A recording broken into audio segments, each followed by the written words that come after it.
بسم اللہ الرحمن الرحیم۔ بسم اللہ الرحمن الرحیم۔ الحمد للہ رب العالمین والصلاة والسلام علی اشرف الانبیاء وسید المرسلین، اما بعد فاعوذ باللہ من الشیطان الرجیم۔ رب اشرح لی صدری ویسر لی امری واحلل عقدۃ من لسانی یفقہوا قولی، ربنا زدنا علما اللہم فقہنا فی الدین۔ تفسیر القرآن الکریم کے آج کے اس درس میں ہم انشاءاللہ آیت نمبر سورۃ التوبہ کی آیت نمبر 119 سے 122 تک کا مطالعہ کریں گے، اور آج کی ان آیات میں بنیادی طور پر موضوع جو ہے وہ ایک ہی بڑا موضوع ہے، جہاد کا جو موضوع، اور اسی موضوع کے تحت جو ہیں وہ چند مضامین ہمارے سامنے آتے ہیں جس میں اللہ رب العزت نے سچے لوگوں کے ساتھ ہو جاؤ، یعنی اس طرح تلقین کی ہے کہ سچے لوگوں کے ساتھ ہو جایا جائے۔ پھر اسی طرح احسان کا ایک شاندار انداز ہمیں جہاد کی شکل میں نظر آتا ہے، اور پھر اسی ضمن میں پھر راہ جہاد کی جو نیکیاں ہیں کہ جہاد کا جو راستہ، اس کے سفر میں وہاں پر کیا کیا نیکیاں انسان حاصل کرتا ہے، اور پھر احسان کی بہترین جو جزا ہے اللہ کی طرف سے وہ اللہ رب العزت نے ارشاد فرمائی ہے۔ اور پھر آخری آیت جو ہے اس میں ہمارے سامنے جہاد ہی کے تناظر میں جو ذمہ داریوں کی مختلف طرح سے تقسیم ہے اس کو اللہ رب العزت نے واضح کیا ہے، اور پھر تفقہ فی الدین جو ہے، دین کی سمجھ بوجھ، اس کا مفہوم کیا ہے اور اس تفقہ سے کیا مراد ہے، انشاءاللہ یہ تفصیل ہمارے سامنے آئے گی۔ تو آج کے درس کا آغاز کرتے ہیں آیت نمبر 119 سے 121 تک کی جو آیات ہیں ان کی تلاوت اور ترجمے سے۔ تو شروع کرتے ہیں۔ اعوذ باللہ من الشیطان الرجیم۔ یا ایہا الذین آمنوا اتقوا اللہ وکونوا مع الصادقین۔ ما كان لأهل المدينة ومن حولهم من الأعراب أن يتخلفوا عن رسول الله ولا يرغبوا بأنفسهم عن نفسه، ذلك بأنهم لا يصيبهم ظمأ ولا نصب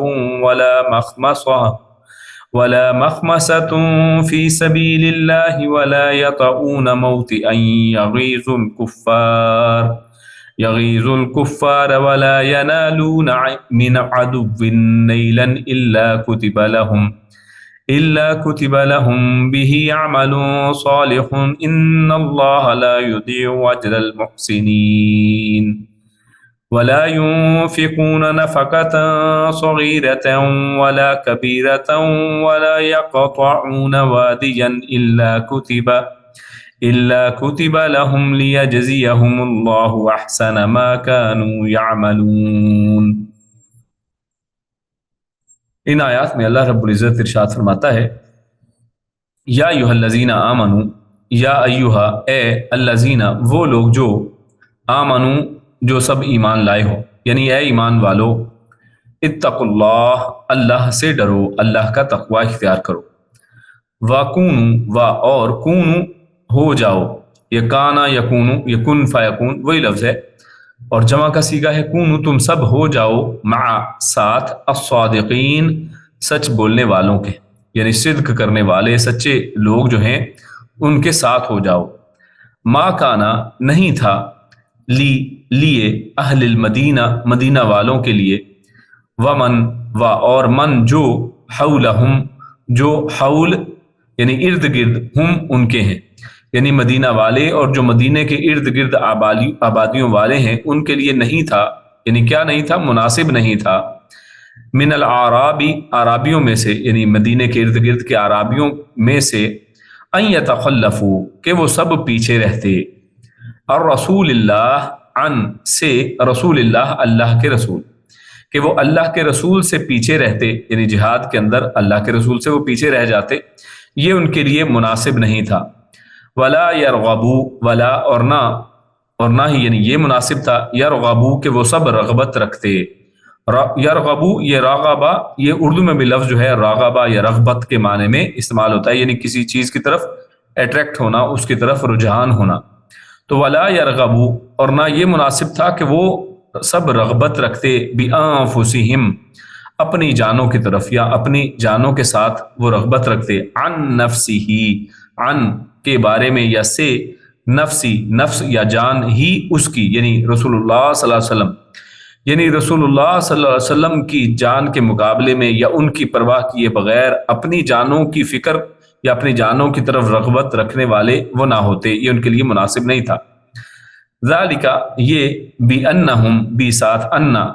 کہ بے شک، ہم وہ سب، یعنی یہ اس وجہ سے کہ بے شک وہ سب، لا یصیبہم، لا نہیں، یصیبو پہنچی، ہم انہیں، ظمأ کوئی پیاس، ولا نصب اور نہ ہی کوئی تھکاوٹ، ولا مخمصۃ، ولا اور نہ ہی مخمصۃ کوئی بھوک، فی سبیل اللہ، اللہ کے راستے میں۔ اور یہ تینوں جو لفظ ہیں، ظمأ، نصب، مخمصۃ، اس میں کوئی پیاس، کسی قسم کی پیاس، کوئی تھکاوٹ، کوئی بھوک، یہ کوئی کا معنی جو ہے وہ ظمأ، نصب، ان کے آخر میں جو تنوین ہے اس کی وجہ سے، یعنی جو نکرہ الفاظ ہوتے ہیں عربی زبان میں، ان کے اندر جو تنوین والے الفاظ ہوں وہ نکرہ کی طرف اشارہ کرتے ہیں، اور جو نکرہ ہوں وہ یعنی کسی بھی طرح اس کی وسعت کے اندر اضافہ کر دیتے ہیں، یعنی کسی بھی طرح کی پیاس، ہر طرح کی پیاس، ولا نصب، اور نہ ہی کسی قسم کی تھکاوٹ، اور نہ ہی کسی قسم کی بھوک، فی سبیل اللہ، اللہ کے راستے میں، ولا یطعون، اور نہ ہی وہ سب طے کرتے، یعنی فرمایا کہ یہ اس وجہ سے کہ نہیں پہنچتی انہیں کوئی پیاس، کوئی تھکاوٹ، کوئی بھوک اللہ کے راستے میں، ولا یطعون، اور نہیں وہ سب طے کرتے، موطئن، کسی مقام کو، یغیظ الکفار، یعنی ایسے مقام کو کہ جو غضبناک کر دے، یغیظ، غیظ، یہ غضبناک ہونا اردو میں بھی لفظ استعمال ہوتا ہے، الکفار، کافروں کو، کہ جہاں پر یعنی مقام ٹھہرنا، جہاں سے گزرنا، جس علاقے کو فتح کرنا کفار کے لیے وہ غضبناک ہو، غضب کا باعث ہو، ولا ینالون، اور نہ وہ سب حاصل کرتے ہیں، من عدو، کسی دشمن سے، نیلن، کوئی بھی کامیابی، الا کتب لہم، یعنی یہ جو شروع میں نہیں نہیں نہیں کا جملہ تھا نا، کہ نہیں وہ یہ کرتے، نہیں وہ کرتے، یعنی ان سب کے بدلے میں، یعنی کوئی بھی کام ایسا نہیں ہے کہ وہ اگر وہ کر لیں تو ان کے لیے یہ آگے جو بتایا جا رہا ہے ایسا نہ ہو، الا کتب لہم، مگر لکھ دیا جاتا ہے ان کے لیے، یعنی ان میں سے کوئی بھی کام وہ کرتے ہیں تو ان کے لیے اللہ لکھ دیتا ہے، لکھ دیا جاتا ہے ان کے لیے، بھی، اس کے بدلے میں، عمل صالح، ایک نیک عمل، ان اللہ، بے شک اللہ، لا یضیع، نہیں وہ ضائع کرتا، اجر المحسنین، نیکی کرنے والوں کا، احسان کرنے والوں کا اجر، ولا ينفقون، اور نہیں وہ سب خرچ کرتے، نہیں وہ سب، اور یہاں پر ينفقون یعنی خرچ کرتے، نہیں وہ سب خرچ کرتے، نفقتن، وہی انداز ہے جیسے پہلے پچھلی آیت میں آیا کہ نہیں وہ سب خرچ کرتے، نفقتن، کوئی بھی خرچ، صغیرتن، چھوٹا، ولا کبیرتن، اور نہ ہی کوئی بڑا، یعنی وہ خرچ کرنا وہ بڑی مقدار میں ہو یا چھوٹی مقدار میں، وہ ایسا نہیں کرتے، ولا یقطعون، اور نہیں وہ سب طے کرتے، وادین، کسی وادی کو، یقطعون، قطع کرنا، کاٹنے کو کہتے ہیں، یعنی جب آپ کسی وادی میں سے گزریں اس راستے کو کاٹتے ہوئے، یعنی اس کو کراس کر جائیں، اس کو پار کر لیں، تو یہ مراد ہے یہاں پر، ولا یقطعون، اور نہیں وہ سب طے کرتے، پار کرتے، وادین، کسی وادی کو، الا، مگر، کتب لہم، مگر اس کو لکھ لیا جاتا ہے، یعنی وہ یہ کام جو کرتے ہیں نہیں وہ خرچ کرتے، یعنی وہ کوئی بھی چیز خرچ کریں چاہے چھوٹی ہو بڑی ہو مگر اس کو لکھ لیا جاتا ہے، لیجزیہم، تاکہ، لیے یا تاکہ، یجزیہ، وہ جزا دے، ہم انہیں، اللہ احسن، بہت اچھی، ما، جو، کانو، وہ سب تھے، یعملون، وہ سب عمل کرتے، تاکہ وہ سب جو اچھے عمل کرتے تھے اللہ ان کی اچھی جو ہے، ان کا اچھا اجر جو ہے، اچھا بدلہ، اچھی جزا ان کو عطا کرے۔ تو یہ آیت نمبر 119 سے 121 تک تھی، اور ان آیات میں چند مختلف مضامین ہمارے سامنے آئے ہیں۔ جو سب سے پہلا مضمون ہمارے سامنے آتا ہے، اس میں اللہ رب العزت نے یا ایھا الذین آمنوا کہہ کر ابتدا کی ہے، اور یہ بات بارہا ہم ذکر کر چکے ہیں سیدنا عبداللہ بن مسعود رضی اللہ تعالی عنہما کے حوالے سے، کہ وہ فرمایا کرتے تھے کہ جب بھی اللہ رب العزت ارشاد فرماتا ہے یا ایھا الذین آمنوا، تو پھر تم الرٹ ہو جاؤ، تیار ہو جاؤ، ہوشیار، خبردار ہو جاؤ کہ اللہ رب العزت کوئی حکم نازل کرنے لگے ہیں یا پھر کسی چیز سے روکنے لگے ہیں، یعنی اللہ کا کوئی فرمان ہمارے لیے آیا ہے تو ہمیں ہوشیار ہو جانا چاہیے، چوکنا ہو جانا چاہیے، اور اللہ کی فرما برداری کے لیے بالکل تیار ہو جانا چاہیے۔ تو یہی وہ انداز یہاں پر اللہ رب العزت نے ارشاد فرمایا ہے، یا ایھا الذین آمنوا کہہ کر کہ اے ایمان والو۔ تو جو ایمان والا ہے اسے چاہیے کہ بالکل تیار ہو جائے اللہ کے رسول صلی اللہ علیہ وسلم اور اللہ رب العزت کے احکامات کے اوپر پیروی کرنے کے لیے۔ فرمایا اتقوا اللہ، اللہ نے یہاں پر ایمان والوں کو سب سے پہلے تو اللہ سے ڈرنے کا، اللہ کا تقوی اختیار کرنے کا اور پرہیزگاری کا، یعنی اللہ کی خوف سے جو انسان پرہیز کرتا ہے ہر بری چیز سے، اس کا ڈر سنایا ہے کہ ایمان والو تمہیں چاہیے کہ تم اللہ سے ڈر جاؤ۔ اور اللہ سے ڈر کر کرنا کیا ہے؟ اللہ کا خوف رکھ کے عمل کیا ہوگا؟ وَكُونُوا مَعَ الصَّادِقِينَ، اور تم سچوں کے ساتھ ہو جاؤ۔ اب یہاں پر دیکھیے اللہ رب العزت نے یہ نہیں کہا کہ تم خود سچے بن جاؤ، مراد تو یہی ہے اصل میں، لیکن کہنے کا انداز بڑا بہترین ہے۔ اللہ رب العزت فرماتا ہے وَكُونُوا مَعَ الصَّادِقِينَ، کہ جو پہلے سے سچے لوگ ہیں، جو سچ بولنے والے ہیں، تم بھی ان کے ساتھ ہو جاؤ، جیسے وہ سچے ہیں تمہیں بھی ویسا ہی سچا ہو جانا چاہیے۔ تو یہاں پر یہ جو سچے ہیں جن کو صادقین اللہ رب العزت نے ارشاد فرمایا ہے، تو یہ کون لوگ ہیں؟ یہ صحابہ کرام کی وہ جماعت ہے کہ جو ہر جگہ پر ہر معاملے میں تنگی ہے یا اسرت ہے یا خوشحالی ہے یا تنگی کا معاملہ ہے، رسول اللہ صلی اللہ علیہ وسلم کے ساتھ ہر معاملے میں ہوتے ہیں۔ یہ وہ لوگ ہیں جو سچے ہیں، اور یہ ان کا سچا ہونا یہ صرف زبانی سچا ہونا نہیں ہے، یہ صحابہ کرام کی جماعت کا صرف زبانی کلامی والا سچ نہیں ہے، بلکہ یہ صادقین یعنی صدق اس انداز میں ہے کہ اپنے عمل کے ذریعے، اپنے قول کے ذریعے، اپنی نیتوں کے ذریعے یہ اپنے ایمان جس کی یہ گواہی دیتے ہیں، جس کو یہ ظاہر کرتے ہیں، اس کو سچ کر کے دکھاتے ہیں۔ تو یہ ہے اصل میں صدق کی اصل، کہ انسان جو ہے نیت اور اسی طرح قول اور فعل تینوں میں سچا ہو، تینوں کے اندر انسان کے اندر صدق پایا جائے، اور یہ خوبی، یہ صفت جو ہے یہ صحابہ کرام کے اندر پائی جاتی تھی۔ تو اللہ رب العزت نے اسی لیے صرف سچا ہونا نہیں کہا کہ جس طرح کا سچ تم سمجھتے ہو صرف ویسا سچ نہیں، بلکہ جو سچے تمہارے سامنے ایک اللہ رب العزت نے نمونے کے طور پر ایک پوری فصل تیار کر کے رکھی ہے، جو پوری ایک جنریشن ہمارے سامنے اللہ رب العزت نے صحابہ کرام کی شکل میں، رسول اللہ صلی اللہ علیہ وسلم کے شاگردوں کی شکل میں، اللہ کے نبی صلی اللہ علیہ وسلم کے ہم نواؤں کی شکل میں جو ہمارے سامنے ہے، وہ صحابہ کرام کی جماعت ہے، جو سچوں کی جماعت ہے۔ ان سچوں جیسے تم بھی بن جاؤ۔ تو یہ بڑا ہی بہترین پیغام اللہ رب العزت نے مسلمانوں کو یہ سچائی کا اور اس سچ کی طرف اور ان سچے لوگوں کی طرف دعوت دی ہے۔ ورنہ فعل جو ہے وہ قول کی تکذیب کرے تو یہ بھی صدق نہیں ہوتا،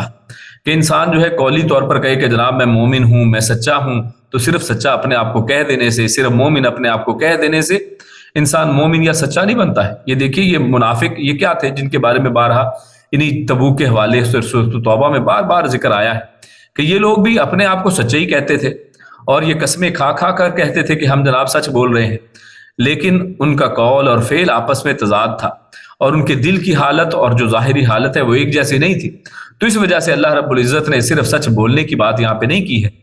بلکہ کہا کہ سچ جو سچے لوگ ہیں، جو صادق لوگ ہیں، جو صدیق ہیں، صادقین ہیں، ان لوگوں کے ساتھ تم بھی ہو جاؤ۔ اس لیے جو لوگ اپنے اخلاص نیت اور قول کے مطابق عملاً تبوک کی طرف نکلے بھی اور وہیں صادقین ٹھہرے، ان کا ساتھ دینے کا حکم دیا گیا ہے کہ وہاں پر نکلے بھی، اور کئی لوگوں نے تو اپنے اس بات کو سچ کر کے دکھا دیا کہ اپنی جانیں اللہ کے راستے میں پیش کر دی، شہداء ٹھہرے اور اپنے مال اللہ کے راستے میں پیش کیے، اور ان تمام مشکل کی گھڑیوں میں رسول اللہ صلی اللہ علیہ وسلم کے ساتھ وہ کھڑے رہے، تو یہ ان کے سچے ہونے کی علامت تھی۔ تو اللہ نے فرمایا کہ انہی کے ساتھ تم بھی ہو جاؤ۔ تو صرف سچ بولنے کا حکم نہیں ہوا، بلکہ سچوں کے ساتھ ہو چلو، سچے لوگوں کا ساتھ اختیار کرو، اور یہ تقوی کی علامت ہے۔ اللہ نے کیا شروع میں فرمایا تھا؟ اتقوا اللہ وکونوا مع الصادقین۔ تو انسان کوئی تقوی کا دعویٰ کرے تو اس کے تقوی کے لیے نشانی یہ ہے کہ وہ کن لوگوں کا ساتھ اختیار کرتا ہے۔ بہت سے لوگ ہیں آج دنیا کے اندر، آپ دیکھتے ہیں اپنے ارد گرد، اپنے دوست احباب کے اندر اور اپنے رشتہ داروں کے اندر اور اپنے معاشرے کے اندر، کہ جو لوگ ہیں ان کے دعوے کچھ اور ہوتے ہیں، لیکن جب ساتھ کی بات آتی ہے تو سچوں کے ساتھ نہیں، بلکہ ہر ایک کی بات سنتے ہیں، ہر ایک کے ساتھ بیٹھتے ہیں۔ جو جھوٹا ہے، جو کہانی باز ہے، جو ہر طرح کے جناب چھوڑتا رہتا ہے، اس کے ساتھ بھی بیٹھیں گے، کسی کہانیوں والوں کے پاس بھی بیٹھیں گے، ان کو بڑا اس میں لطف ہوگا۔ تو یہ چیزیں جو ہیں اللہ رب العزت نے اس سے ایک انداز میں روکا ہے اور کہا ہے کہ کونوا مع الصادقین، سچوں کے ساتھ تم ہو جاؤ۔ یہ جھوٹے جو قصے کہانیاں سنانے والے قصہ گو لوگ ہیں، ان کے ساتھ نہیں، کیونکہ ان کا ساتھ جو ہے وہ دین اور دنیا کی بربادی ہوگی۔ یعنی یہ مفہوم اس سے نکلتا ہے۔ جبکہ سچے ساتھی اگر انسان ان کا ساتھ اختیار کرتا ہے تو وہ آپ کی اخلاقی جو ہے تربیت بھی کرتے ہیں، اخلاقی بہتری کے ضامن بھی بن جاتے ہیں، اور قیامت والے دن بھی اس کا فائدہ ہوگا کہ انسان جن لوگوں کے اندر دنیا گزارتا ہے، جن لوگوں کے ساتھ دنیا میں رہتا ہے، تو قیامت بھی انسان انہی کے ساتھ کرے گا، انہی میں اٹھایا جائے گا۔ تو یہاں پر اگر پیچھے پس منظر کے اعتبار سے دیکھیں تو تبوک کا کیونکہ معاملہ چل رہا ہے، تو ان تینوں نے یعنی یہ جو کعب بن مالک رضی اللہ تعالیٰ عنہ اور ان کے ساتھ جو دو ساتھی تھے، یہ موضح کے اندر وہ فرماتے ہیں شاہ عبد القادر رحمہ اللہ کہ ان تینوں نے بھی سچ کہا، یعنی انہوں نے وہی کام کیا کہ سچوں کے ساتھ ہو گئے اور اپنی خطا مان لی، اس لیے بخشے گئے، نہیں تو منافقین سے جا ملتے، نہیں تو وہ مع الصادقین نہ ہوتے بلکہ مع الکاذبین اور مع المنافقین ہو جاتے۔ تو انہوں نے اصل میں سچوں کا ساتھ دیا اور سچ بولنے والوں کے ساتھ ہو گئے۔ تو کعب بن مالک کا بیان ہے کہ وہ خود فرماتے ہیں کہ مسلمان ہونے کے بعد اللہ تعالیٰ کا سب سے بڑا انعام مجھ پر یہ ہے کہ میں نے رسول اللہ صلی اللہ علیہ وسلم کے سامنے سچ بولا۔ وہ کہتے ہیں کہ یہ میرا سب سے بڑا، اللہ ایمان کے بعد سب سے بڑا انعام مجھے یہ ملا ہے کہ مجھے اللہ نے سچ کی توفیق دی ہے، ورنہ میں بھی جھوٹ بول کر ہلاک ہو جاتا جس طرح دوسرے ہلاک ہو گئے، جیسے کہ صحیح بخاری کی اس حدیث میں انہوں نے خود بیان فرمایا۔ بلکہ اللہ تعالیٰ نے اس سچ بولنے کے انعام میں دیکھیے کیا کیا ہے کہ ان کی توبہ کا تذکرہ قرآن میں فرمایا ہے جو قیامت تک پڑھا جائے گا۔ تو دیکھیے یہ ہے، یعنی ان کی ان صحابہ کرام کی جماعت سے اگر کچھ کمی کوتاہی، کچھ لغزش ہوئی بھی ہے، کوئی سستی ہوئی بھی ہے، تو اس کے بعد ان کی توبہ، ان کا سچ جو ہے، ان کی ایمانداری، ان کا صدق، وہ اس طرح کھل کر سامنے آتا ہے کہ اللہ رب العزت ان کو قرآن مجید بنا دیتا ہے، قرآن مجید ان کی سچے ہونے کی ضمانتیں دیتا ہے، اللہ رب العزت ان کی توبہ کو قبول کرتا ہے۔ عبداللہ بن مسعود رضی اللہ تعالیٰ عنہ سے روایت ہے کہ رسول اللہ صلی اللہ علیہ وسلم نے فرمایا کہ سچ کو لازم پکڑو۔ بڑی بہترین یہ حدیث ہے، اس کو ہم سب اگر سمجھ لیں تو ہماری زندگیاں بہترین ہو جائیں، زندگیوں کے اندر اجالا آ جائے۔ فرمایا کہ سچ کو لازم پکڑو کیونکہ سچ نیکی کی طرف لے جاتا ہے اور نیکی جنت کی طرف لے جاتی ہے، اور آدمی سچ کہتا رہتا ہے اور سچ بولنے کی کوشش کرتا رہتا ہے حتیٰ کہ اللہ کے ہاں صدیق لکھ دیا جاتا ہے۔ یعنی انسان اگر سچ بولتا رہے اور سچ کی کوشش کرتا رہے کہ میں سچ ہی بولوں ہر حال میں، تو اللہ رب العزت اس کو سچوں میں لکھ دیتا ہے، صدیق اس کو لکھ دیا جاتا ہے کہ یہ ہے ہی سچا۔ اور جھوٹ سے بچ جاؤ کیونکہ جھوٹ نافرمانی کی طرف لے جاتا ہے، اور نافرمانی آگ کی طرف لے جاتی ہے، اور آدمی جھوٹ کہتا رہتا ہے اور جھوٹ کی کوشش کرتا رہتا ہے یہاں تک کہ اللہ تعالیٰ کے ہاں کذاب لکھ دیا جاتا ہے۔ اللہ رب العزت ہمیں محفوظ رکھے۔ لیکن دیکھیے کہ انسان جھوٹ بولتا ہے 1 دفعہ 2 دفعہ 3 دفعہ، سوچتا ہے کہ کوئی بات نہیں ہے، میں توبہ کر لوں گا، ایسی بات نہیں ہے۔ جب انسان بار بار جھوٹ بولنا شروع کر دیتا ہے تو اللہ رب العزت کی طرف سے یہ ایک پھٹکار اس پر پڑتی ہے کہ اس کو کذاب لکھ دیا جاتا ہے کہ یہ تو بولتا ہی جھوٹ ہے۔ اور آپ جانتے ہیں کہ منافق کی صفات میں سے بھی یہ جھوٹا ہونا ہے، اس کی ایک صفت ہوتی ہے کہ جب بھی بولے وہ جھوٹ بولے۔ تو انسان کو اس سے بچنا چاہیے، اس کو اپنی عادت نہیں بنانا چاہیے۔ ہاں اگر کوئی غلطی ہو گئی اللہ سے توبہ کر لیں، اللہ رب العزت توبہ کو قبول کرنے والا ہے۔ اور کوشش کریں کہ انسان سچ بولے، اور کوشش کریں کہ انسان جھوٹ سے بچے۔ اور جو لوگ یہ کوشش کرتے رہتے ہیں، اللہ کے نبی نے فرمایا کہ یہاں تک کہ اللہ کے ہاں وہ یا تو صدیق لکھ دیا جائے گا اگر سچ کی کوشش کرتا رہتا ہے، اور یا پھر کذاب لکھ دیا جائے گا اگر وہ جھوٹ بولتا رہتا ہے یا جھوٹ کی کوشش کرتا رہتا ہے۔ اللہ رب العزت ہمیں سچوں میں لکھ لے۔ اس کے بعد آگے چلتے ہیں، آیت نمبر 120 ہے۔ اللہ رب العزت نے اس میں ارشاد فرمایا ما کان لأہل المدینۃ ومن حولهم من الاعراب ان يتخلفوا عن رسول اللہ۔ اس آیت میں اللہ رب العزت نے جہاد میں جو کیے جانے والے کام ہیں، اعمال ہیں، ان کا تذکرہ کیا ہے، اور ایسے اعمال کا بھی تذکرہ کیا ہے کہ جو انسان کے اختیار میں ہیں۔ اور اس میں اسی ایک آیت میں اللہ رب العزت نے ان اعمال کا بھی تذکرہ کیا ہے کہ جو انسان کے اختیار میں نہیں ہیں بلکہ جہاد کے راستے میں انسان کو پیش آتے ہیں، مسائل ہیں، مصائب ہیں، مشکلات ہیں، انسان کو اس راستے میں وہ ان سے سامنا کرنا پڑتا ہے۔ تو لہٰذا اس میں کچھ اختیاری اور کچھ غیر اختیاری جو ہے دونوں طرح کے اللہ رب العزت نے اعمال کا تذکرہ فرمایا ہے، اور پھر آخر میں اللہ رب العزت نے اس کا اجر اور اس کی جزا بھی بیان فرمائی۔ اللہ رب العزت نے آغاز کیا ما کان لأہل المدینۃ ومن حولهم من الاعراب ان يتخلفوا عن رسول اللہ۔ اللہ رب العزت نے سب سے پہلے تو ایک تنبیہ فرمائی کہ ایسا نہیں کرنا چاہیے تھا۔ کن کو؟ مدینہ والوں کو، اور جو مدینہ کے ارد گرد جو اعراب ہیں، دیہاتی لوگ ہیں، دیہاتی علاقوں سے آنے والے لوگ ہیں، ان کو یہ زیب نہیں دیتا تھا، ان کے لیے یہ مناسب نہیں تھا، یہ لائق نہیں تھا کہ وہ رسول اللہ صلی اللہ علیہ وسلم سے پیچھے رہتے، کہ وہ اللہ کے نبی صلی اللہ علیہ وسلم کے ساتھ کیونکہ نہیں گئے تھے، یہ تبوک کا معاملہ آپ جانتے ہیں کہ پیچھے سے چل رہا تھا، تو اس کے حوالے سے اس کو اگر سمجھیں تو اس میں جو بدوی لوگ تھے جیسے مزینہ، جوہینہ، اشجع، اسلم اور غفار وغیرہ قبائل کے لوگوں کو حکم دیا گیا کہ تنگی اور تکلیف میں بھی آپ کو اللہ کے رسول کے ساتھ رہنا چاہیے تھا، آپ کو چاہیے کہ آپ ہمیشہ ایسا ہی کریں، یعنی جو ہو گیا وہ تو ہو گیا، لیکن آپ کو اب یہ چاہیے۔ یہاں پر حکم بھی ہے اور پچھلے ایک بات کو دہرا کر اللہ رب العزت نے آئندہ کے لیے انسان کو ترغیب دلائی ہے کہ جو ہو گیا ایسا کرنا نہیں چاہیے تھا، لہٰذا آئندہ کے لیے ایسا نہ کیا جائے۔ اور اللہ رب العزت کا اس میں یہ بھی کہ اگر یہ پیچھے جیسے پہلے رہ گئے آئندہ ایسا نہ ہو، اور انسان اس میں کیا ہے، اللہ کے نبی کو اکیلا نہ چھوڑے، اللہ کے نبی صلی اللہ علیہ وسلم سے پیچھے نہ رہے بلکہ ان کا ساتھ، ان کے ساتھ ساتھ رہیں۔ اور پیچھے جیسے پچھلی آیت میں بات آئی نا کہ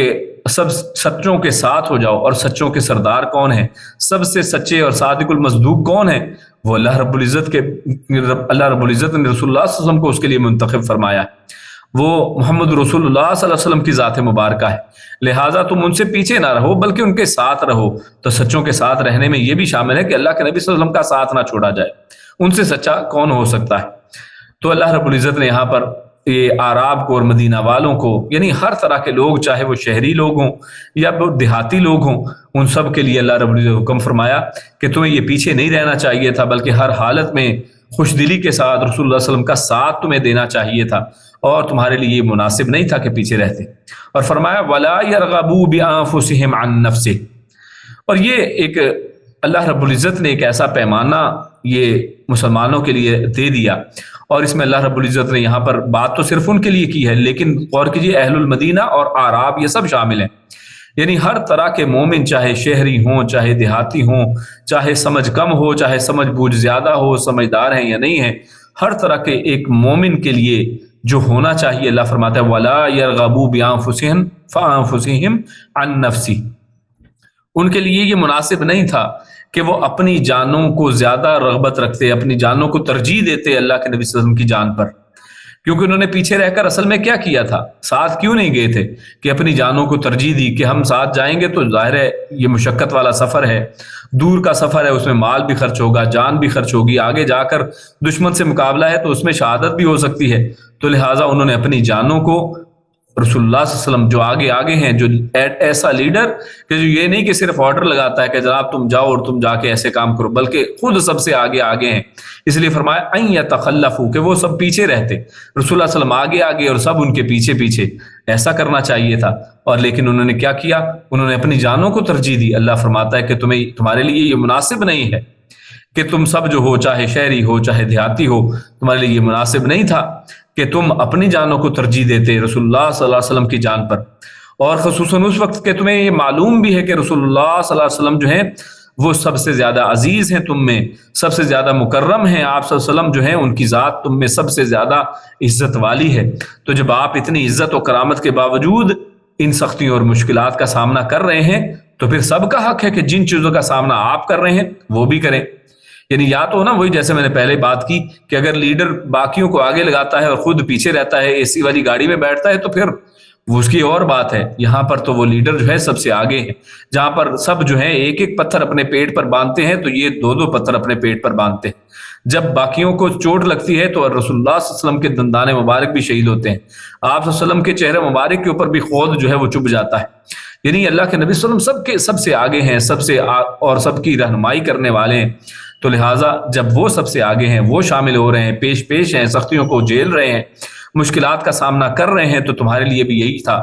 کہ تم اپنی جانوں کو پھر اللہ کے نبی کی جان پر مقدم نہ رکھتے، اور آپ کی جان عزیز کی خاطر اپنی جانوں کی پرواہ نہ کرتے، نہ ان کی کوئی قدر و قیمت۔ انسان کو چاہیے کہ وہ سمجھے اللہ کے نبی صلی اللہ علیہ وسلم کی جان کے آگے، اور یقیناً ایک مومن سے یہی درخواست ہے، یہی مانگا گیا ہے، اور ہر مومن کے لیے یہی جو اللہ رب العزت کا حکم ہے کہ رسول اللہ صلی اللہ علیہ وسلم کی جان اس کو ہر چیز سے زیادہ عزیز ہونی چاہیے، رسول اللہ صلی اللہ علیہ وسلم کی ہستی اسے سب سے زیادہ عزیز ہونی چاہیے، اللہ کے نبی کی شان اور عظمت اور اللہ کے نبی صلی اللہ علیہ وسلم کی جو قدر و حیثیت ہے وہ سب سے اوپر ہو۔ کجا یہ کہ رسول اللہ صلی اللہ علیہ وسلم تو اپنی جان اور اپنی راحت اور آرام سب کچھ قربانی کے لیے پیش کریں اور اپنی جانیں انسان بچا کر رکھے، یہ کبھی بھی ان کا حق نہیں تھا۔ اور یہ امام زمخشری رحمہ اللہ نے وہ تفسیر میں اس طرح اس بات کو بڑے بہترین انداز میں پیش کیا ہے۔ اور اس حوالے سے صحیح بخاری کی حدیث ہے ہمارے سامنے، عبداللہ بن ہشام رضی اللہ تعالیٰ عنہ فرماتے ہیں کہ ہم نبی اکرم صلی اللہ علیہ وسلم کے ساتھ تھے، آپ نے عمر بن خطاب رضی اللہ تعالیٰ عنہ کا ہاتھ پکڑا ہوا تھا، تو عمر رضی اللہ تعالیٰ عنہ نے آپ سے کہا، فرمایا کہ یا رسول اللہ صلی اللہ علیہ وسلم، یقیناً آپ مجھے ہر چیز سے زیادہ محبوب ہیں سوائے میری جان کے۔ تو رسول اللہ صلی اللہ علیہ وسلم، نبی اکرم صلی اللہ علیہ وسلم نے فرمایا، نہیں، اس ذات کی قسم جس کے ہاتھ میں میری جان ہے، یہاں تک کہ میں تمہیں تمہاری جان سے بھی زیادہ محبوب ہو جاؤں۔ تو عمر رضی اللہ تعالیٰ عنہ نے کہا، تو پھر یقین کیجئے کہ اب اللہ کی قسم آپ مجھے میری جان سے بھی زیادہ محبوب ہیں۔ تو نبی اکرم صلی اللہ علیہ وسلم نے فرمایا، اب اے عمر، یعنی مطلب یہ تھا کہ اب تو کامل مومن ہوا ہے۔ یعنی یہ ہے وہ اس آیت کے اس ٹکڑے کا اصل مفہوم، کہ انسان رسول اللہ صلی اللہ علیہ وسلم کی ذات کو، آپ صلی اللہ علیہ وسلم کی شان کو، آپ صلی اللہ علیہ وسلم کی ہستی کو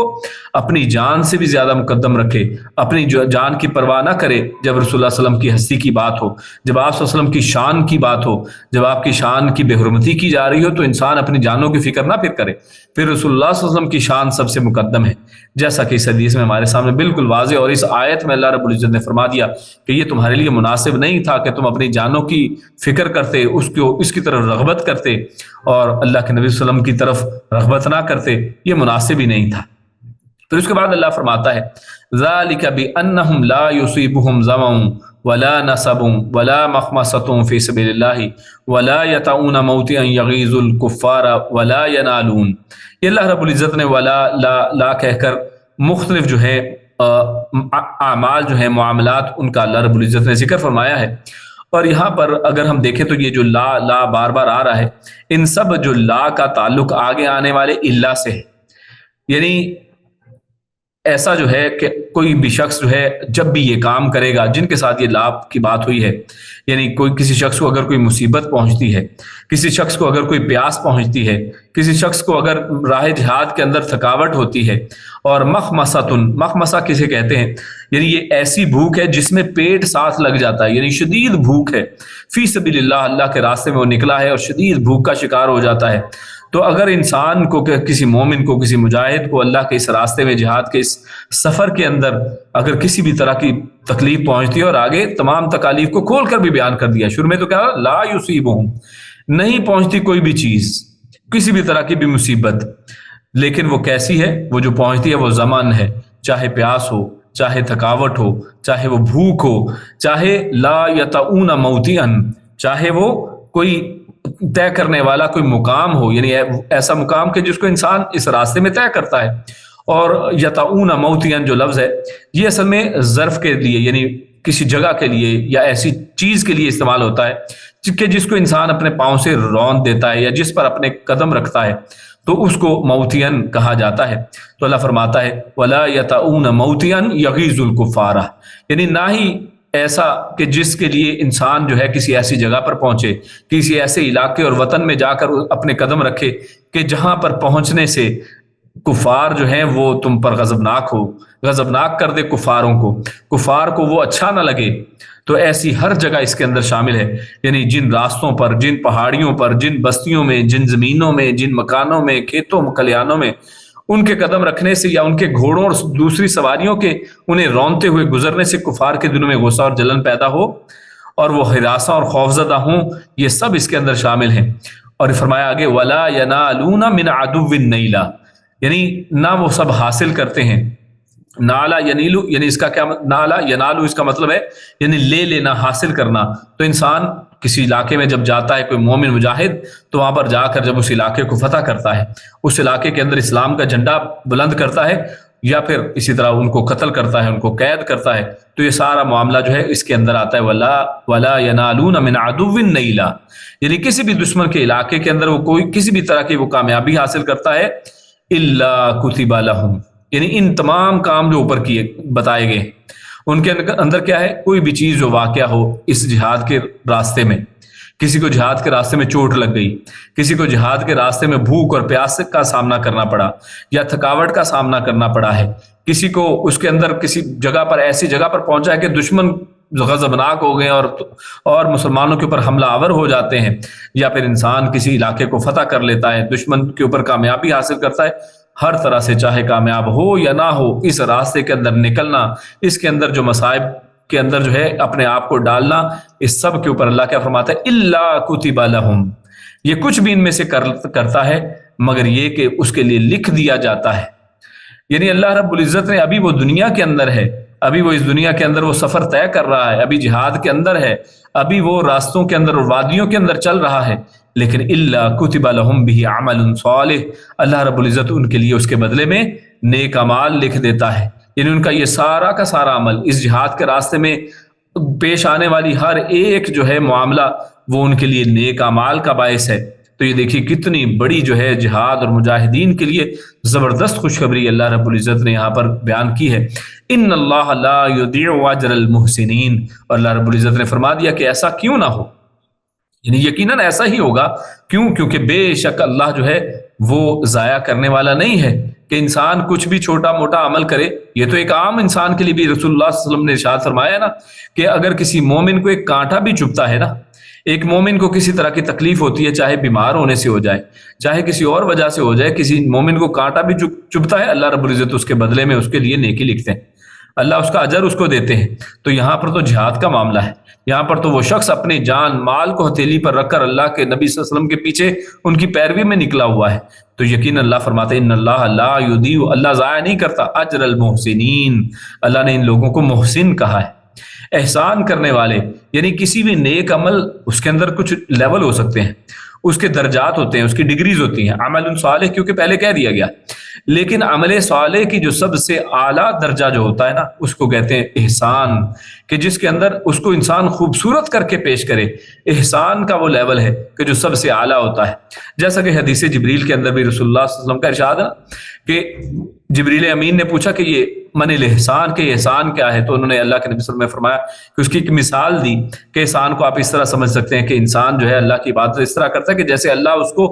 دیکھ رہا ہے، یا انسان اللہ کو دیکھ رہا ہے۔ تو یہ تو ممکن نہیں ہے، تو پھر وہ یہ سمجھے کہ اللہ اس کو دیکھ رہا ہے، تو اس انداز میں اپنے عمل کو پیش کرے کہ اللہ کی نگرانی میں ہے۔ تو یہ ایک احسان کا معاملہ ہوتا ہے، یہ عمل کی ایک پیک ہے، عمل کی ایک سب سے اونچا بلند درجہ ہے۔ اور اللہ رب العزت جو اب عمل کے اندر بلند درجے کو پہنچتے ہیں، ان کی اللہ ضمانت دے رہا ہے کہ ان کا یہ عمل احسان ہے، اور پھر فرمایا کہ اللہ احسان کرنے والوں کے اجر کو ضائع نہیں کرتا ہے۔ تو لہٰذا یہ لوگ ان کے عمل کو اور ان کے اجر کو الا کتب لہم، اس کو پہلے سے ہی لکھ دیا گیا ہے۔ اس کے بعد آگے ہم چلتے ہیں، آیت نمبر 121 ہے، اللہ فرماتا ہے وَلَا يُنْفِقُونَ نَفَقَةً صَغِيرَةً وَلَا كَبِيرَةً وَلَا يَقْطَعُونَ وَادِيًا إِلَّا كُتِبَ لَهُمْ۔ سیم وہی انداز ہے، اللہ فرماتا ہے کہ نہیں وہ خرچ کرتے، کوئی بھی خرچ کرنا، چاہے چھوٹا ہو چاہے وہ بڑا ہو، یا وہ نہیں وہ کسی راستے کو کاٹتے، کسی وادی کو طے کرتے، الا کتب لہم، لیکن ان کے لیے اس کا اجر جو ہے وہ لکھ دیا جاتا ہے۔ اب یہاں پر ينفقون نفقة صغيرة ولا كبيرة، یہ دو انداز میں اللہ رب العزت نے بیان فرمایا ہے۔ تو اس آیت میں صرف اللہ رب العزت نے ان اعمال کا ذکر کیا جو آدمی کے اختیار میں ہیں۔ پچھلے میں تو دیکھیں نا، وہ تمام اعمال آگے تھے جو اختیار میں ہیں، کچھ اختیاری ہیں اور کچھ ہیں جو اس کو پیش آئیں گے، راستے کے اندر مشکلات ہیں، مصائب ہیں۔ تو یہاں پر وہ امور کا ذکر ہے کہ جو انسان جو ہے اختیار کرتا ہے، مگر جہاد فی سبیل اللہ کی بنیاد یہ تمام اعمال ہیں، چاہے وہ چھوٹے ہیں چاہے وہ بڑے ہیں، چاہے انسان ان کو خود بھی اختیار کرے، تو یہ جہاد کی بنیاد ہیں، جہاد کے اندر وہ شامل ہیں، یعنی زیادہ سفر اختیار کرنا، یہ انسان خود اس کے لیے زیادہ سفر اختیار کرتا ہے۔ انسان جو ہے نفقہ خرچ کرنے کے اندر یہ سارا کچھ شامل ہے، یعنی یہ جہاد کے راستے میں خرچ کرنا، یہ جہاد میں پیسہ دینا بھی ہے، اور اپنے لیے جہاد کے لیے سواری کی تیاری بھی ہے، اور دوسروں کے لیے سواری کی تیاری بھی ہے۔ تو اسی طرح جہاد کے راستے میں جو سفر کے لیے سامان چاہیے، وہ کھانے پینے کا سامان بھی ہے، اسی طرح وہ اسلحہ بھی ہے، اور تمام طرح کا جو بھی اس راستے میں سامان کی ضرورت ہے وہ سب اس کے اندر وہ شامل ہے۔ تو یہاں پر زیادہ سفر، سواری، اسلحے پر خرچ کرنا، پھر سفر جہاد پر نکل کھڑے ہونا، اس نکلنے کے لیے بھی آپ کو پیچھے والوں کے لیے پیسہ چھوڑنا ہے، خود پیسے کی ضرورت ہے، نفقہ کی ضرورت ہے، اور جنگل اور وادیاں طے کرنا، سب کچھ لکھا جاتا ہے۔ تو یہ سب کچھ اس کے اندر شامل ہے، اس لیے چھوٹی سے چھوٹی چیز اور بڑی سے بڑی چیز، یہ سب اس کے اندر شامل ہے۔ اب اس کے اندر کچھ خاص بھی چیزیں، یعنی ایک تو عمومی انداز میں آپ اس کے معنی کو سمجھ سکتے ہیں، اور پھر اسی طرح کچھ خاص جو ہمارے سامنے اس کی ایگزامپل مثالیں موجود ہیں۔ تو اس جنگ میں یہ جو جنگ تبوک کا معاملہ چل رہا ہے تو اس میں سیدنا عثمان رضی اللہ تعالیٰ عنہ نے لشکر کی تیاری میں سب سے بڑھ کر حصہ لیا تھا، یعنی جس کو آپ کہہ لیں یہاں پر جس کی بات کی گئی ولا کبیرۃ، یہ نفقہ کبیرہ جو ہے بڑا خرچ کرنا انہوں نے خرچ کیا تھا۔ عبد الرحمن بن سمرہ رضی اللہ تعالیٰ عنہ فرماتے ہیں کہ عثمان بن عفان رضی اللہ تعالیٰ عنہ 1000 دینار اپنی آستین میں لے کر آئے، 1000 دینار اپنی آستین میں لے کے آتے ہیں۔ جب آپ صلی اللہ علیہ وسلم نے جیش الاسرہ کو تیار کیا تو اسے آپ صلی اللہ علیہ وسلم کی گود میں ڈال دیا۔ عبد الرحمن بن سمرہ رضی اللہ تعالیٰ فرماتے ہیں کہ پھر میں نے رسول اللہ نبی اکرم صلی اللہ علیہ وسلم کو دیکھا کہ آپ صلی اللہ علیہ وسلم انہیں اپنی گود میں الٹ پلٹ کرتے تھے اور فرماتے تھے، یعنی وہ اللہ کے عثمان رضی اللہ عنہ نے دینار دیے نا، ان کو الٹ رہے ہیں پلٹ رہے ہیں اور فرماتے تھے آج کے بعد عثمان جو کام بھی کرے اسے کچھ نقصان نہیں دے گا۔ اور یہ اللہ کے نبی صلی اللہ علیہ وسلم نے 2 مرتبہ فرمایا۔ اب غور کیجئے کتنا بڑا مرتبہ ان نفقتن کبیرہ، یہاں پہ بلا کبیرتن کی جو بات اللہ نے کی ہے، یعنی 1000 دینار جو عثمان رضی اللہ عنہ نے اس جیش الاسرہ جہاں پر بڑی تنگی ہے، جہاں پر مال کی اشد ضرورت ہے اور لمبا سفر ہے اور مشقتیں ہیں اور مصائب ہیں، اس میں عثمان بن عفان نے جو یہ خرچ کیا ہے، اللہ کے نبی فرما رہے ہیں کہ آج کے بعد وہ جو بھی کرے اسے کچھ نقصان نہیں ہے۔ تو اس کے بعد پھر حضرت عثمان رضی اللہ تعالیٰ عنہ کے حوالے سے کسی شخص کو ان کے اعمال میں میخ نکالنا، ان کے حوالے سے کوئی جو ہے اس کے اندر کوئی نکالنا کہ انہوں نے یہ کیا تھا، انہوں نے وہ کیا تھا، اس کی کوئی ضرورت ہی باقی نہیں بچتی ہے۔ اللہ کے نبی صلی اللہ علیہ وسلم نے مستقبل کی بھی بات کر دی ہے کہ آج کے بعد وہ جو کچھ بھی کریں ان کو کچھ نقصان نہیں ہے۔ تو یہ 2 دفعہ اللہ کے نبی صلی اللہ علیہ وسلم نے فرمایا ہے۔ اور خود عثمان رضی اللہ تعالیٰ عنہ نے بھی ترمذی کی حدیث میں آتا ہے کہ جب بلوائیوں نے ان کا محاصرہ کر لیا تھا اور انہوں نے ان باغیوں نے عثمان رضی اللہ عنہ کو جو شہید کرنے کا معاملہ وہ ہوا تھا، تو اس وقت بھی عثمان رضی اللہ عنہ نے اپنے بعض جو ہیں وہ احسانات اور یہ جو اسلام کے راستے میں انہوں نے نیکیاں کی تھی ان کا تذکرہ کیا تھا اور ذکر اس کا کیا تھا۔ اور دیکھیے بڑی بات تو یہ کہ سب نے اس کا اعتراف بھی کیا تھا کہ ہاں واقعی یہ آپ نے کیا تھا، لیکن پھر یہ جو ان کے حوالے سے کہا جاتا ہے کہ جناب انہوں نے یہ کر دیا، انہوں نے وہ کر دیا، یہ سب جھوٹی باتیں، کسی صحیح تاریخ میں یا صحیح حدیث میں وہ ثابت نہیں ہے کہ ان کے حوالے سے ان کو ثابت کیا جائے کہ جناب انہوں نے اپنے لوگوں کو نواز دیا تھا، انہوں نے یہ کر دیا تھا اور وہ کر دیا تھا۔ ایسا صحیح روایات میں ثابت نہیں ہے۔ اگر آپ تحقیق کرنے نکلے تو یہ سب چیزیں جو ہیں آپ کو تاریخ کی کتابوں میں بے سند اور بے سر و پا ملیں گی۔ تو خیر آگے چلتے ہیں۔ تبوک کے موقع پر نفقۃ صغیرہ کی جو مثال ہمارے سامنے آتی ہے، یعنی کم خرچ کرنے والے وہ صحابہ تھے جو انتہائی غریب تھے مگر اخلاص اور ایمان میں بہت بلند تھے، یعنی اللہ نے ان کے بھی جو نفقہ ہے، ان کا بھی جو اللہ رب العزت نے خرچ ہے اس کو بھی اجر دیا ہے، اس کو بھی اللہ رب العزت نے ذکر کیا ہے۔ یہ بات دیکھیے کہ یہ چھوٹے سے چھوٹی چیز انسان خرچ کرے تو یہ نہ سمجھے کہ میں نے کوئی چھوٹی نیکی کی ہے، اللہ رب العزت اس کا ذکر قرآن میں کر چکے پہلے سے۔ آج 1400 سال بعد بھی اگر کوئی شخص اسلام اور دین کے راستے میں چھوٹے سے چھوٹا بھی خرچ کرتا ہے تو اللہ رب العزت نے پہلے سے اس کا ذکر کر دیا ہے کہ وَلَا يُنْفِقُونَ نَفَقَةً صَغِيرَةً، اور آخر میں فرمایا إِلَّا كُتِبَ لَهُمْ لِيَجْزِيَهُمُ اللَّهُ أَحْسَنَ مَا كَانُوا يَعْمَلُونَ۔ اللہ نے ان کی جزا، ان کے احسان کی جزا کو پہلے سے لکھ رکھا ہے، چاہے تھوڑا خرچ کریں چاہے زیادہ خرچ کریں۔ اس لیے خصوصاً راہ جہاد کے اندر کچھ بھی خرچ کرنے کو انسان کو ملے اسے خرچ کرنا چاہیے۔ صحیح بخاری کی حدیث ہے، حدیث نمبر 4668 ہے، اس میں حضرت ابو مسعود انصاری رضی اللہ تعالیٰ عنہ سے روایت ہے، انہوں نے کہا کہ جب ہمیں صدقہ دینے کا حکم دیا گیا تو اس وقت ہم مزدوری پر بوجھ اٹھایا کرتے تھے، یعنی جب حکم ہوا ہے تو اپنے پاس کچھ نہیں ہے تو مزدوری کرتے ہیں، بوجھ اٹھایا کرتے تھے۔ چنانچہ حضرت ابو عقیل رضی اللہ تعالیٰ عنہ اسی مزدوری سے آدھا سا کھجور لے کر آئے۔ اب مزدوری کی ہے، صرف آدھا سا ملے ہیں اس سے، لیکن اس کو لے کے آگے ہیں دربار نبوی میں۔ ایک دوسرے صحابی اس سے زیادہ لائے تو منافقین کہنے لگے، یعنی جب یہ دونوں صحابہ نے نا آدھا سا یا ایک سا اس طرح سے دیا تو منافقین پھر باتیں کرتے ہیں۔ اللہ تعالیٰ کو اس عقیل رضی اللہ تعالیٰ کے صدقے کی کوئی ضرورت نہ تھی، یعنی انہوں نے کہا منافقوں نے کہ اللہ کو اس کی کیا ضرورت ہے کہ آدھا سا کوئی دے دے یا ایک سا کوئی دے دے، اور دوسرے تو محض ریاکاری کے لیے اتنا مال دے رہے ہیں، اور جنہوں نے زیادہ دیا تھا ان کے اوپر بھی طنز کر رہے ہیں کہ جناب یہ دکھاوا چاہتے ہیں حضرت عثمان جیسے لوگ۔ اس وقت بھی اللہ رب العزت نے یہ آیت نازل فرمائی تھی جس کو ہم پہلے سورۃ التوبہ میں آیت نمبر 79 میں پڑھ آئے ہیں۔ فرمایا تھا نا الذین یلمزون المطوعین، کہ وہ الزام لگاتے ہیں، وہ تانے دیتے ہیں جو اپنے دل سے خرچ کرنے والے ہیں، چاہے ایک آدھا سا ہو، چاہے وہ زیادہ خرچ کرنے والے ہو تھوڑا خرچ کرنے والے ہو، تو یہ لوگ منافق تو ہر صورت میں ہر حال میں وہ طنز کرتے ہیں اور تانے دیتے ہیں، لیکن انسان کو، ایک مومن کو، اس کو چاہے تھوڑا خرچ کر سکتا ہو چاہے زیادہ، اس کو اس دین میں، اس دین کے راستے میں خرچ کرنا چاہیے۔ آگے اللہ فرماتا ہے وَلَا يَقْطَعُونَ وَادِيًا إِلَّا كُتِبَ لَهُمْ، یعنی صرف ایسا نہیں کہ انسان صرف خرچ کرنے پر اکتفا کرے، بلکہ اسے چاہیے کہ عملی طور پر بھی اس جہاد کے راستے کے اندر وہ ان وادیوں کو طے کرے۔ سفر جہاد کی ہر اونچی نیچی وادی طے کرنے پر وہ ان کے نامہ اعمال میں لکھ دی جاتی ہے کہ کچھ بھی وہ طے کرتے ہیں، اس راستے میں سفر کرتے ہیں، جن پاؤں کے اوپر یہ جہاد کے راستے میں جو، یعنی کہہ لیں جہاد کے راستے میں جو گرد ان پاؤں کے اوپر پڑتی ہے، وہ جو ہے وہ پاؤں، ان پاؤں کے اوپر جہنم جو ہے حرام ہو جاتی ہے، جہنم کی آگ ان کو نہیں چھوتی ہے۔ تو یہ وہ چیز ہیں ولا یقطعون وادیا، وہ کوئی وادی نہیں طے کرتے ہیں، لیکن اللہ ان کے لیے جزا لکھ دیتا ہے،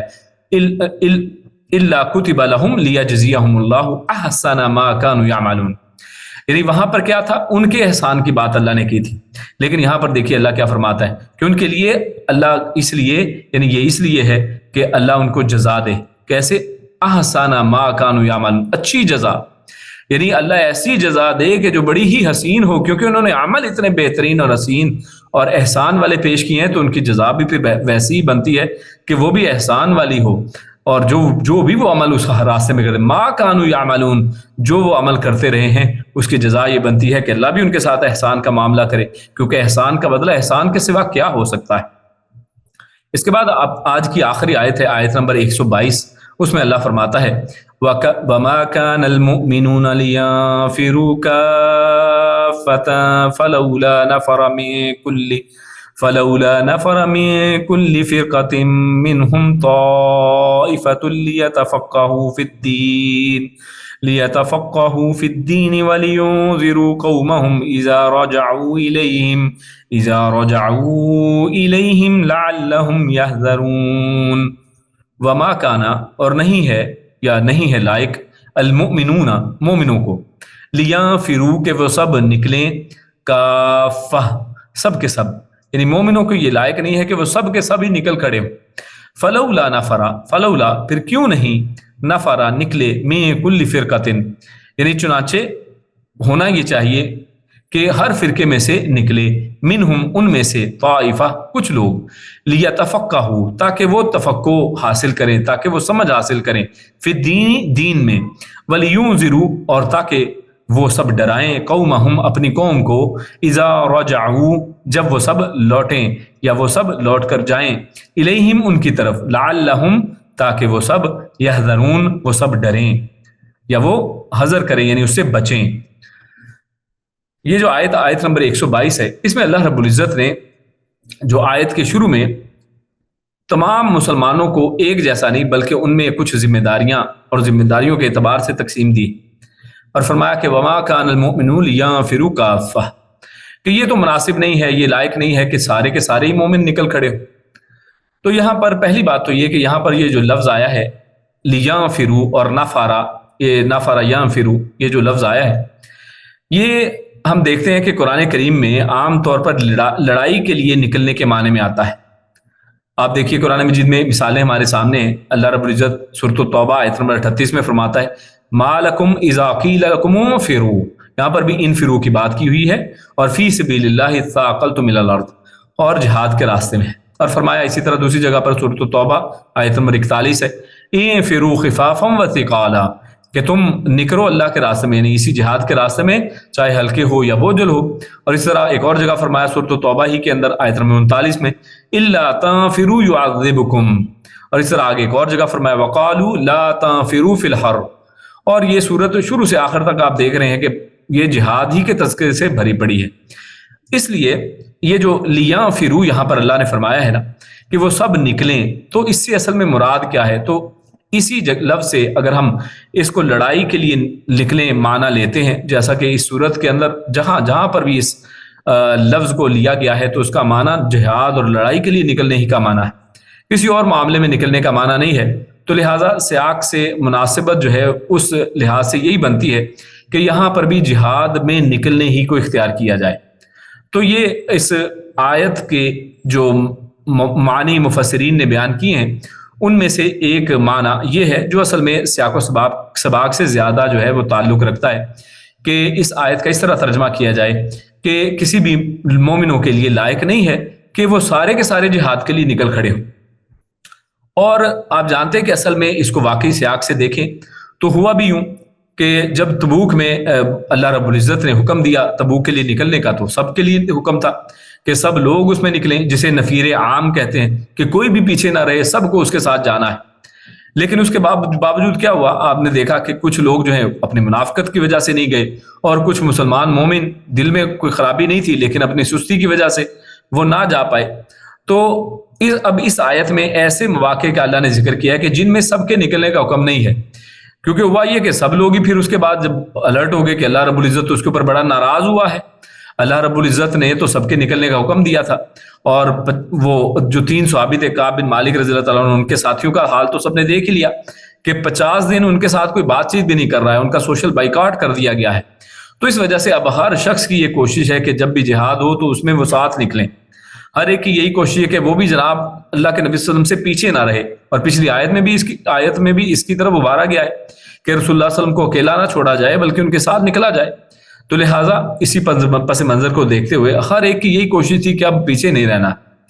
لیکن اب اللہ رب العزت نے یہاں پر ایک دوسرا معاملہ بیان کیا کہ ایسا نہیں ہے، اصل میں یہ تو اللہ کے حکم کے اوپر ہے کہ جب اللہ رب العزت ارشاد فرمائے کہ سب نے نکلنا ہے تو تب سب نے نکلنا ہے، ورنہ سب کے لائق بھی نہیں ہے اور سب کے لیے یہ مناسب نہیں ہے کہ ہر بندہ کافہ یعنی سب کے سب ہی نکل کھڑے ہوں۔ تو یہ نکلنا جو ہے وہ ضروری اور کافی یہ یعنی ضروری نہیں ہے اور سب کے لائق نہیں ہے، یعنی ایسا حکم ہی نہیں ہے، بلکہ کچھ لوگوں کا نکلنا کافی ہے۔ چنانچہ فرمایا کہ یہ ممکن ہی نہیں کہ تمام مسلمان جنگ کے لیے نکل جائیں، کیونکہ کچھ لوگوں کا شہروں کی حفاظت اور گھروں کے انتظام اور کسی عذر کی وجہ سے جو نہ نکل سکتے ہوں، تو اس وجہ سے ان کا نکلنا وہ ضروری نہیں ہے، اس لیے تقسیم کار کے اصول پر عمل ہوگا۔ تو اللہ رب العزت نے یہاں پر یعنی ایک اصول بتا دیا کہ اب ایسا نہیں ہے کہ ہر جگہ پہ ہر شخص نکل کھڑا ہو، بلکہ اصول ہوگا اس کا اور حکم کے مطابق ہوگا۔ جیسا کہ رسول اللہ صلی اللہ علیہ وسلم نے بنو لحیان کی طرف ایک لشکر بھیجتے ہوئے فرمایا کہ ہر 2 آدمیوں میں سے ایک آدمی نکلے، یعنی اللہ کے نبی صلی اللہ علیہ وسلم نے وہاں پر ایک آدمی کے نکلنے کی بات کی کہ 2 آدمی ہوں تو ان میں سے ایک نکل جائے، ایک رہ جائے، اور اجر دونوں کے لیے برابر ہے، یعنی یہ بھی ساتھ اجر میں بھی شامل کر لیا کہ ایسا نہیں ہے کہ جو پیچھے رہے گا اس کو اجر نہیں ملے گا، بلکہ اجر میں دونوں ہی شامل ہوں گے، تاکہ ایک میدان میں جائے اور دوسرا اپنے اور اپنے بھائی کے پیچھے کے معاملات کی خیر کے ساتھ نگرانی کرے۔ گھر بار کی نگرانی ہے اس میں شہر کی نگرانی ہے، اس میں اس کے گھر والوں کی نگرانی ہے، اگر کاروبار ہے تو اس کی نگرانی ہے، کیونکہ اسلام کو ان سب چیزوں کی ضرورت ہے۔ مومنوں کی جانیں بھی عزیز ہیں، اسلام کی بقا بھی عزیز ہے، اور اسی طرح مال بھی ہے کہ جس کو جہاد کے اندر خرچ کیا جائے گا۔ تو لہٰذا حکمت عملی کا تقاضا یہی ہے کہ ہر شخص کو حکم نہیں ہے کہ ہر ایک شخص ہی نکل کھڑا۔ تو یہ صحیح مسلم کے اندر ہمارے سامنے یہ حدیث اور یہ ایک معاملہ پیش آتا ہے کہ یہ دونوں ہی طرح کے معاملات ہیں کہ جہاں پر حکم جیسے ہو ویسے تھا، اور تبوک میں سب کے نکلنے کا حکم تھا، جبکہ بعد میں اللہ رب العزت نے یہ معاملات کے ساتھ اور تقسیم کار کے اصول کے مطابق ذمہ داریوں کی تقسیم کے مطابق کہ اگر کچھ کو ذمہ داری دی ہے کہ پیچھے رہ جائیں تو وہ پیچھے رہے، کچھ کو ذمہ داری دی ہے کہ آپ نے آگے جانا ہے تو آپ لڑاکے اچھے ہیں، اچھا لڑ سکتے ہیں، فن حرب جانتے ہیں تو آپ آگے چلیے۔ تو یہ اللہ رب العزت نے ایک طریقہ کار یہاں پر اختیار فرمایا ہے اور اس کا حکم دیا ہے۔ آگے اللہ فرماتا ہے فَلَوْلَا نَفَرَ مِن كُلِّ فِرْقَةٍ مِّنْهُمْ طَائِفَةٌ لِيَتَفَقَّهُوا فِي الدِّينِ۔ تو آگے اللہ فرماتا ہے تو پھر کیوں ایسا نہیں ہوا کہ ہر فرقے میں سے کوئی ایک جو طائفہ ہے وہ نکلے تاکہ وہ دین کی سمجھ حاصل کرے۔ اب یہاں پر فرقۃ منہم طائفہ، اللہ نے یہ ارشاد فرمایا ہے کہ ہر فرقے میں سے ایک طائفے کو نکلنا چاہیے، یعنی کیوں نہ نکلے، اس سے مراد اصل میں ترغیب ہے کہ ہر ایک کو نکلنا چاہیے کہ ہر فرقے میں سے ایک طائفہ نکلے۔ تو یہاں سے ایک یہ بھی بات پتہ چلتی ہے کہ جو فرقہ ہوتا ہے وہ بڑا ہوتا ہے، اس میں زیادہ لوگ ہوتے ہیں، اور جو طائفہ ہوتا ہے وہ چھوٹا ہوتا ہے، حتیٰ کہ ایک آدمی پر بھی طائفہ کا لفظ جو ہے وہ بولا جاتا ہے، جیسے کہ خود قرآن میں اللہ رب العزت سورۃ الحجرات میں وَإِن طَائِفَتَانِ مِنَ الْمُؤْمِنِينَ اقْتَتَلُوا یہ ذکر فرمایا کہ اگر 2 لوگوں کی بھی آپس میں لڑائی ہو جاتی ہے نا تو ان کے درمیان میں صلح کروا دیا کرو، اور اس طرح سے۔ تو طائفتان میں یہاں پر یعنی 2 لوگ بھی ہو سکتے ہیں، تو کسی گروہ میں سے جنگ کے لیے زیادہ لوگ نکلیں یا پھر ایک آدمی، سب پر طائفہ کا لفظ جو ہے وہ صادق آتا ہے۔ تو طائفہ یعنی کچھ لوگوں کی بات ہے، اور کلی فرقتن یعنی جو بڑے گروہ ہیں، یعنی مختلف طبقہ فکر ہیں، مختلف جو ہے لوگ ہیں، جیسے مثلا کوئی ڈاکٹر ہیں، کچھ انجینئر ہیں، کچھ کا کام یہ ہے، کچھ کا کام وہ ہے، تو ہر ایک میں سے چاہیے کہ کچھ نہ کچھ لوگ جو ہیں، کچھ لوگ ان میں سے نکلیں۔ اور آگے یہ نکلنا کیوں ہے؟ اللہ رب العزت نے اس کی طرف اس کی بھی وجہ بیان کی، تاکہ لی یتفقہوا فی الدین، تاکہ وہ دین میں تفقہ حاصل کرے۔ تو جو دین کے اندر تفقہ ہے اصل میں وہ کیا ہے؟ اب اس کو تھوڑا تفصیل سے سمجھنے کی ضرورت ہے، کیونکہ جیسے ہم نے اوپر ذکر کیا کہ اس آیت کا جو اگر پس منظر دیکھیں اور اس اعتبار سے اس کا ترجمہ جو بنتا ہے، تو یہ تو نکلنے کی بات ہی اصل میں جہاد کے معاملے میں ہو رہی ہے کہ جہاد کے اندر نکلا جائے، اور اللہ رب العزت فرما رہے ہیں کہ ہر فرقے میں سے، ہر گروہ میں سے کچھ لوگوں کو چاہیے کہ وہ نکلیں تاکہ وہ دین کی سمجھ حاصل کریں۔ تو پھر مطلب کیا ہے یہاں پر؟ تو مراد یہاں پر جو تفقہ کہتے ہیں نا، وہ ہوتا ہے کہ یعنی گہری سوچ سمجھ اختیار کرنا، غور و فکر کرنا، کوشش اور محنت کے ساتھ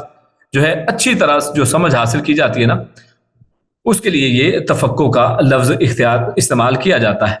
تو یہ اصل میں تفقہ کا معنی کیا ہے؟ تو یہاں دین جو ہے جس کے اندر تفقہ حاصل کرنا ہے، تفقہ تو سمپل بات ہے کہ سمجھ حاصل کی جائے۔ اب دین سے اصل میں مراد کیا ہے؟ تو اس کے دو معنی مراد ہو سکتے ہیں، مفسرین نے دو معنی مراد لیے ہیں۔ ایک تو قتال فی سبیل اللہ، یعنی دین کا مطلب ہی قتال فی سبیل اللہ ہے، تاکہ لوگ قتال فی سبیل اللہ کے اندر جو ہے اپنی سمجھ بوجھ حاصل کریں۔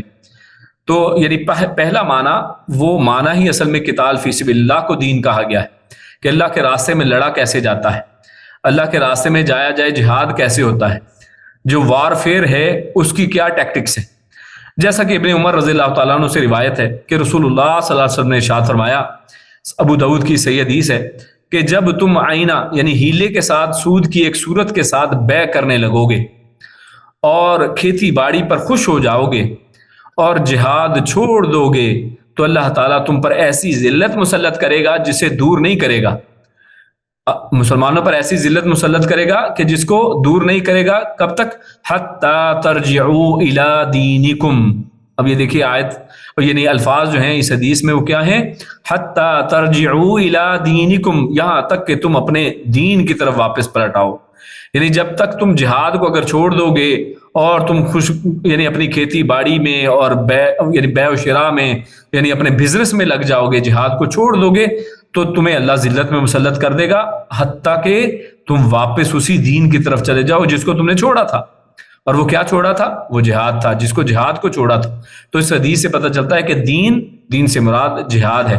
لہذا یہاں دین سے مراد قتال فی سبیل اللہ ہے۔ تو اس میں تفقہ جو ہے وہ جنگ کے میدانوں ہی میں اصل میں حاصل ہو سکتا ہے۔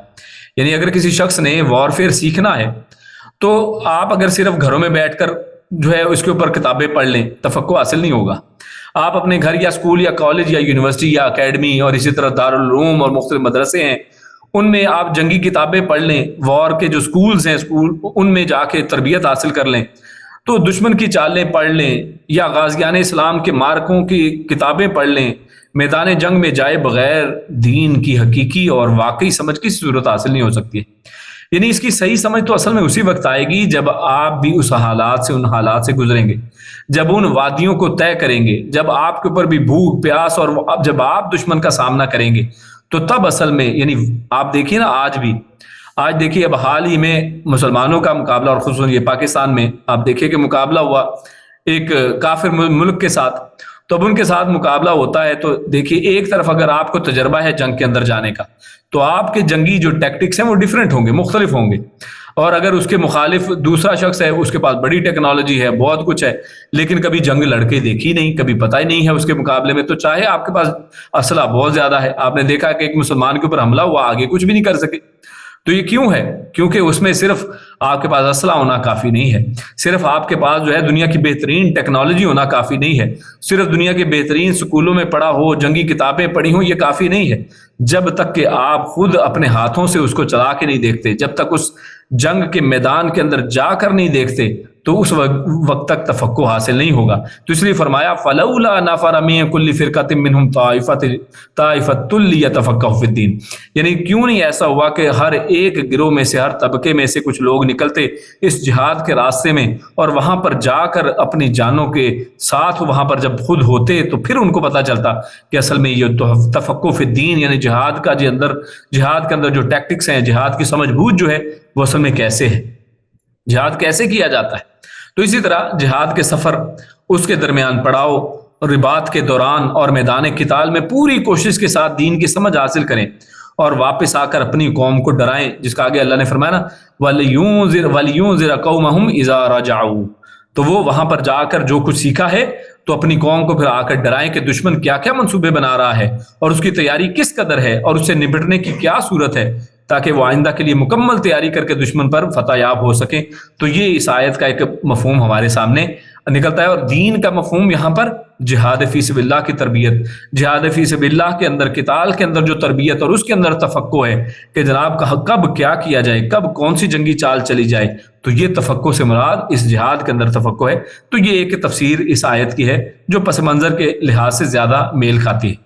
خیر، دین کا دوسرا معنی وہ عام ہے کہ دین یعنی پورا اسلام ہے، کہ اس میں صرف جہاد کی تربیت نہیں بلکہ دین اسلام، اس کی تربیت، تو اس میں تفقہ حاصل کرنے کے لیے بھی، لیکن اس کے اندر پھر آگے دو معنی ہیں۔ ایک تو یہ ہے کہ دین کی تعلیم، اس سے مراد یعنی عام عمومی دین ہے، جس میں نماز، روزہ، ایمان سے شروع کر لیں، توحید، عقیدہ، اور پھر اس کے بعد نماز، روزہ، حج، زکوٰۃ تمام اعمال ہیں اور اخلاقیات ہیں اور انسان کا لین دین اور پورا دین اسلام ہے۔ تو اس سب کے اندر تفقہ حاصل کرنا، یہ بھی یقیناً اس کا معنی جنرل معنی کرے تو وہ معنی بھی اس کے اندر آتا ہے، لیکن بات یہاں پر پھر جہاد کے میدان کی طرف ایک معنی لے کر جاتی ہے، وہ اس طرح سے کہ اس میں تفقہ حاصل کرنے کے لیے بھی جہاد کے میدانوں کا رخ کرنا ضروری تھا، اور اس زمانے کے اگر حالات کو آپ واقعی دیکھیں نا تو دین کے جو سرچشمہ ہے وہ کیا ہے؟ آپ جانتے ہیں کہ ذات رسالت صلی اللہ علیہ وسلم جو ہے، خود رسول اللہ صلی اللہ علیہ وسلم کی ہستی جو ہے وہ دین کا سرچشمہ ہمارے لیے، اللہ کے نبی صلی اللہ علیہ وسلم جو تھے قرآن مجید کو سمجھاتے تھے، پڑھ کر سناتے تھے آیات اللہ رب العزت کی مسلمانوں کو، تو اللہ کے نبی صلی اللہ علیہ وسلم جو ہیں وہ شریعت کو ہمارے سامنے کھول کر بیان کرنے والے تھے، تو دین کا علم کا سرچشمہ رسول اللہ صلی اللہ علیہ وسلم کی ذات گرامی تھی۔ اور آپ جو ہیں وہ مدینہ میں ہجرت کے بعد آپ دیکھیں نا کہ اکثر جہاد فی سبیل اللہ کے لیے ہی سفر میں رہتے تھے، یعنی رسول اللہ صلی اللہ علیہ وسلم گھر میں بیٹھے کب ہیں؟ تو زیادہ تر تو آپ کو ملیں گے کہ جہاد کے سفروں کے اندر ہے، یا پھر اپنی کسی صاحب علم اور وفق صحابی کو امیر بنا کر بھیجتے تھے، یعنی اگر کسی غزوے میں خود نہ جانا تو وہ سریہ ہوتا، یعنی سرایہ کے اندر اگر کسی صحابی کو بھیجنا ہوتا، خود نہ جاتے، تو پھر بھی کیا ہے کہ دیکھیں فقیہ صحابہ کرام ہیں کتنے، عبداللہ ابن مسعود ہیں، عبداللہ ابن عباس ہیں، اور بڑے بڑے صحابہ کرام ہیں، تو یہ سارے فقیہ صحابہ کرام ہیں، تو وہ ساتھ زیادہ جایا کرتے تھے۔ تو اسی طرح جہاد کے اسی میدان کے اندر جب رسول اللہ صلی اللہ علیہ وسلم خود وہاں پر ہوتے تو بہت سے معجزات اور مسائل اور احکام دوران سفر وہیں پہ نازل ہوا کرتے تھے نا۔ غور کیجیے نا، جنگ تبوک کے واپسی پر اور جاتے ہوئے راستے میں کتنی آیتیں اتری ہیں۔ اس لیے جب صحابہ کے حالات بیان ہوتے ہیں نا تو ان کی قابلیت اور فضیلت کا ذکر جب کوئی کرتا ہے تو کس انداز میں کیا جاتا ہے؟ کہتے ہیں کہ شاہد المشاہدہ کلہا، کہ جناب یہ صحابی جو ہے نا تمام جنگوں میں حاضر ہوئے تھے۔ اور اسی طرح یہ بھی الفاظ، اس طرح کے بھی الفاظ آپ کو حدیث کی کتابوں میں محدثین کے ہاں ملیں گے کہ شاہد البدر او الحدیبیہ او فتح مکہ او حنین او تبوک، کہ فلاں صاحب جو صحابی تھے انہوں نے بدر یا حدیبیہ یا فتح مکہ یا حنین یا تبوک میں شرکت کی تھی۔ تو یعنی آپ کو ان کا تعارف ہی غور کریں صحابہ کرام کا اس انداز میں ملتا ہے کہ جناب یہ وہ صحابی ہیں کہ جنہوں نے یہ جنگوں میں حصہ لیا ہے۔ تو صحابہ کرام اور خود رسول اللہ صلی اللہ علیہ وسلم کی ذات مبارکہ جو ہے وہ اکثر یعنی انہوں نے لمبے لمبے سفر کیے ہیں اور جنگوں کے اندر رہے ہیں، تو واقعی یقیناً جنگوں کے حالات کے اندر جو ہے گھر کے بکھیڑوں میں یعنی ایک تو انسان ویسے ہی علم حاصل نہیں کر سکتا، اور جب رسول اللہ صلی اللہ علیہ وسلم جو سرچشمہ علم ہے جب وہ ہی گھر میں نہیں ہے تو ظاہر ہے آپ کو علم حاصل کرنا اگر یعنی یہاں پر دین کا معنی عمومی علم بھی لیا جائے تو اس علم کو حاصل کرنے کے لیے آپ کو جانا کدھر پڑے گا؟ رسول اللہ صلی اللہ علیہ وسلم کے ساتھ ساتھ۔ اللہ کے نبی کہاں ہیں؟ اللہ کے نبی جہاد کے میدانوں میں ہیں، وادیاں طے کر رہے ہیں۔ اللہ کے نبی صلی اللہ علیہ وسلم تو میدانوں کے اندر جہاد کے لیے وہاں پر ہے، تو لہٰذا اللہ کے نبی کا ساتھ جو ہے وہیں پر ہوگا اور صحابہ کرام سے وہیں پر فیض حاصل ہوگا، ان کے ساتھ وہیں پر رہا جائے گا، وہیں سے دین کی تعلیم حاصل کی جائے گی۔ اور دوسرا ایک اور اس سے پوائنٹ نکلتا ہے کہ گھر کے جو بکھیڑے ہیں ان میں علم و فقہ کا حصول اس طرح ممکن ہی نہیں ہے کہ جس طرح ہر چیز سے فارغ ہو کر لشکر اسلام میں جا کر ممکن ہے۔ دیکھو مسیلمہ کذاب کی لڑائی میں قرآن کے کتنے قاری اور علماء اور فقہا شہید ہوئے تھے، یعنی غور کیجیے نا، کیا پتہ چلتا ہے کہ ان جنگوں کے اندر کون جا رہا تھا؟ وہی قرا جا رہے تھے، وہی علماء جا رہے تھے، وہی فقہا جا رہے تھے اور ان جنگوں کے اندر شہید ہو رہے تھے۔ تو لڑائی تو تھوڑی دیر کے لیے ہوتی تھی، دیکھیں نا، لڑائی تو ہے وہ کیا ہے، ایک دن وہاں پہ لڑے ہیں، اگلے دن وہاں پر آمنا سامنا ہوا ہے۔ باقی دوران سفر اقامت اور رباط میں تعلیم و تعلم یعنی تفقہ فی دین ہی کا شغل ہوتا تھا۔ اب راستے میں کیا کریں گے؟ 6 مہینے کے سفر ہے، کبھی 2 مہینے کا سفر ہے، کبھی 10 دن کا سفر ہے، تو جتنے بھی سفر ہیں ان 10 دنوں میں پھر کیا کر رہے ہیں؟ ایک دوسرے کے ساتھ تفقہ فی الدین ہے، دین کے اندر گہری سوجھ بوجھ حاصل کی جا رہی ہے۔ تو یہی اصل میں شغل چلتا تھا، جس میں لڑنے کے سلیقے کے ساتھ ساتھ زندگی کے تمام مسائل سیکھے سکھائے جاتے تھے۔ اور آگے اللہ نے جیسے فرمایا نا، وَلِيُنذِرُوا قَوْمَهُمْ إِذَا رَجَعُوا، تو یہ جو لفظ ہے یہاں پر کہ تاکہ وہ ڈرائیں اپنی قوم کو جب وہ لوٹیں۔ اب اس علم دین سیکھنے کا اللہ نے یہاں پر مقصد بیان کر دیا ہے کہ علم دین سیکھنے کا صرف مقصد چاہے وہ جہاد کا ہو یا چاہے اس کو عمومی علم سارا دین اسلام لے لیں، دونوں ہی انداز میں اگر دیکھیں تو علم صرف سیکھنے کے لیے نہیں ہوتا کہ آپ نے کتابیں بہت پڑھی ہیں، بلکہ علم اس کے اوپر عمل کرنے کے لیے، اس کو پھر آگے دوسروں تک پہنچانے کے لیے ہوتا ہے۔ جیسا کہ سورۃ العصر میں اللہ رب العزت فرماتا ہے کہ تمام انسان خسارے میں سوائے ان لوگوں کے کہ جو ایمان لائے، نیک عمل کیے اور آپس میں ایک دوسرے کو حق بات کی نصیحت کی اور پھر صبر کی نصیحت کی ہے۔ تو یہ اللہ رب العزت نے ایک یعنی 4 جو بنیادی باتیں بتائی ہیں کہ ایمان اور عمل صالح کے ساتھ ساتھ انسان کے لیے لازم ہے کہ وہ اگر اپنے آپ کو خسارے سے بچانا چاہتا ہے تو اسے چاہیے کہ پھر تعلم اور تعلیم اس کا ساتھ کبھی نہ چھوڑے، سیکھے سکھائے، اس معاملے کو آگے بڑھائے۔ اور اسی لیے یہاں پر بھی فرما دیا وَلِيُنذِرُوا قَوْمَهُمْ، تو یہ ہے اصل میں مقصد کہ انسان جب سیکھے تو پھر آگے لوگوں کو بھی سکھائے۔ تو لوگ دوران جہاد اب کیا تھا، لوگ جہاد میں گئے ہوئے ہیں، تو جب دوران جہاد دین سیکھتے تھے اور جب واپس اپنی قوم میں جا کر انہیں دوسری دینی مسائل سکھانے کے ساتھ ساتھ یعنی وہ جہاد کی بھی ٹریننگ دیتے تھے، جہاد میں جو سیکھا اس کے بارے میں بات کرتے تھے، آخرت کی جو ہے ذلت، آخرت کی یعنی جو دنیا اور آخرت کا جو موازنہ وہ جو وہاں پر سمجھ آیا وہ بتاتے، ترک جہاد سے ڈرا کر انہیں دشمن سے بچنے کی ترغیب دیتے تھے۔ اور سید المفسرین جو ہے امام طبری رحمہ اللہ جو ہیں اور کئی اور مفسرین نے اسی مفہوم کو ترجیح دی ہے کہ یہ جو واپس آ کر ڈراتے تو یہ جہاد کے اصل میں سفروں سے واپس جاتے اور وہاں پر جو کچھ سیکھا ہوتا وہ وہاں پر جہاد کی تربیت بھی تھی، اور راستے میں جو تفقہ فی الدین تھا، دین کے عام مسائل کا سیکھنا، صحابہ کرام کے جو ہے ان کے ساتھ کسب فیض کرنا، اور خود رسول اللہ صلی اللہ علیہ وسلم کی ذات مبارکہ کے ساتھ جو ان دوران رہے اور ساتھ نصیب ہوا، تو جو کچھ علم دین حاصل کیا وہ سب واپس آئیں تو پھر اپنی قوم والوں کو پھر وہ بھی بتائیں۔ اس آیت کا دوسرا مفہوم بھی جیسے شروع میں ہم نے بات کی تھی کہ اس کا ایک مفہوم تو اس معنی میں کہ یہ سارا سفر جہاد ہے اور یہ جہاد کی تربیت ہے، یا پھر دین سے مراد دوسرا بھی دین ہو سکتا ہے، لیکن جہاد ہی کے راستے میں اس کو سیکھا سکھایا جائے۔ لیکن اس آیت کا ایک دوسرا مفہوم بھی مفسرین نے بیان کیا ہے، اور وہ یہ ہے کہ جب سورہ توبہ میں جنگ تبوک سے رہ جانے والوں پر اللہ نے سخت ناراضگی کا اظہار فرمایا تو ہر مسلمان کی کوشش اور خواہش یہ تھی کہ آئندہ ہم ہر جنگ میں ضرور جائیں گے، تو اس پر یہ آیت اتری کہ تمام مسلمانوں کو ہر مہم کے لیے نہیں نکلنا چاہیے، کہ سب نہ نکلیں ان میں سے، بلکہ تھوڑے سے لوگ کچھ جائیں، لیکن باقی کیا ہے وہ اس لیے جائیں وہ دین کے علم حاصل کرنے کے لیے، تفقہ فی الدین، کہ باقی جو ہیں یعنی وہ چند جو ہیں وہ ضرور جائیں کہ وہ بھی اللہ کے نبی صلی اللہ علیہ وسلم کے ساتھ نکلیں۔ لیکن اگر سب نکل جائیں گے تو رسول اللہ صلی اللہ علیہ وسلم مدینے میں اکیلے رہ جائیں گے، بلکہ ہر قبیلے میں سے کچھ لوگوں کو مدینے میں آپ کے پاس بھی آ کر حاضر رہنا چاہیے۔ یعنی یہ دونوں صورتیں ہوتی تھی نا، دیکھیے کچھ جنگوں میں رسول اللہ صلی اللہ علیہ وسلم خود ساتھ تھے تو ان میں تو وہ بات ہوگی کہ ساتھ جائیں، لیکن کچھ جگہوں پر رسول اللہ صلی اللہ علیہ وسلم پیچھے ہیں، اب رسول اللہ صلی اللہ علیہ وسلم کی حفاظت کا بھی معاملہ ہے، مدینے کی بھی حفاظت کا معاملہ ہے، پھر اسی طرح جو ہے رسول اللہ صلی اللہ علیہ وسلم جب پیچھے ہیں تو ظاہر ہے ان سے تربیت حاصل کریں گے، اور کچھ لوگ جو ہیں صحابہ کرام کو اللہ کے نبی صلی اللہ علیہ وسلم نے جو ہے سپہ سالار بنا کر بھیجا ہے۔ تو معاملہ یہاں پر یعنی دوسری ایک اینگل ہے کہ جو لوگ پیچھے رہیں تو ہر قبیلے میں سے کچھ لوگوں کو مدینے میں آپ کے پاس بھی آ کر حاضر رہنا چاہیے۔ تو یہاں پر ہے فلولا نفر من کل فرقۃ منہم طائفہ، تو یہاں پر جو ہر فرقے میں سے ہر جو گروہ میں سے جو کچھ لوگوں کو نکلنا چاہیے کیا کرنے کے لیے کہ وہ تفقہ فی الدین کے لیے نکلیں، تو اس جہاد میں سب نہ جائیں بلکہ اس میں سے کچھ لوگ نکلیں اور نکل کے رسول اللہ صلی اللہ علیہ وسلم کے پاس بھی ٹھہریں، آپ صلی اللہ علیہ وسلم کے پاس کسب فیض کریں، رسول اللہ صلی اللہ علیہ وسلم کی خدمت میں حاضری دیں، آپ کی پہری داری کا فریضہ انجام دیں اور علم بھی حاصل کریں، اور واپس جا کر پھر اپنی قوم کو تعلیم دین سے آراستہ کریں۔ تو یہاں پر